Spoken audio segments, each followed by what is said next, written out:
c'est que le président s'énerve, et ça arrivait à tout président, s'énerve après une défaite contre une des dernières équipes du championnat.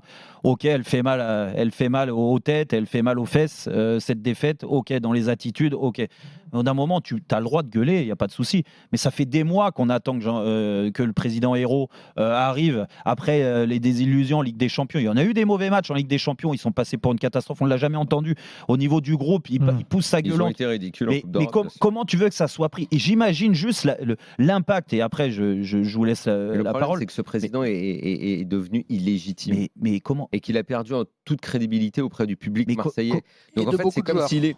En fait, on se demande, il est président de quoi, de qui? Il n'est pas président aux yeux des supporters, qui ne lui accordent aucune, comme je l'ai dit, légitimité.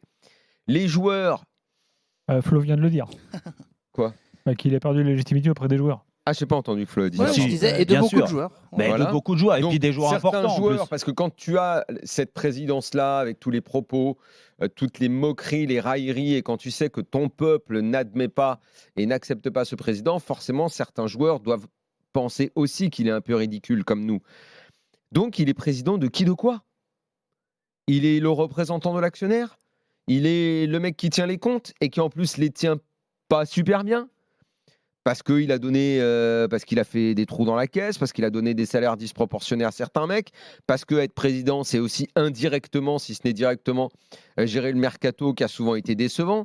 Donc au final, le truc, c'est que tu n'arrives pas réellement à trouver des choses positives dans sa présidence. Mais non, mais c'est donc ça. Le mec s'exprime, il pique une gueulante et il est dans son droit. Et c'est très difficile sur le fond de lui donner tort sur sa prise de parole et son agacement. Sauf que la personne qui se met en colère et le moment où il se met en colère, ça colle pas. Mais exactement. C'est déphasé de la réalité. Et puis même, c'est ça qui est gênant. Daniel, il y a ça, et puis il y a surtout, pointer du doigt, du moins sortir des choses qui vont pas faire avancer Schmilblick. Mais dire aux joueurs qui sont en fin de contrat, vous avez 48 heures, parce que c'est ce que j'ai lu et ce que j'ai entendu. Ouais, mais ça, à la limite, ça m'a plu, ça faisait un peu spectaculaire. Non, mais vous avez 48 heures pour aller voir Longoria ou pour aller faire un point motivation. Il y a un chrono qui tourne depuis hier.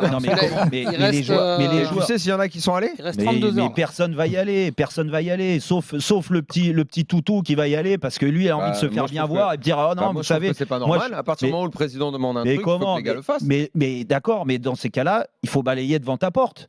Tu balayes devant ta porte avec toutes les casseroles que tu as. Et Manu Petit l'a très bien dit tout à l'heure, avec tout ce que tu as fait depuis que tu es arrivé. Là, les joueurs qui sont en fin de contrat, c'est la faute à qui? Bien sûr. C'est bien de sa faute. Dire, ça fait 2 ans et demi qu'un mec comme Thauvin, par exemple, je prends l'exemple de Thauvin, comme président, il est cuit. Mais même à ma vie. Donc comme président, il est cuit. En fait, c'est ça qu'il faut dire. C'est que comme président, il a perdu la légitimité.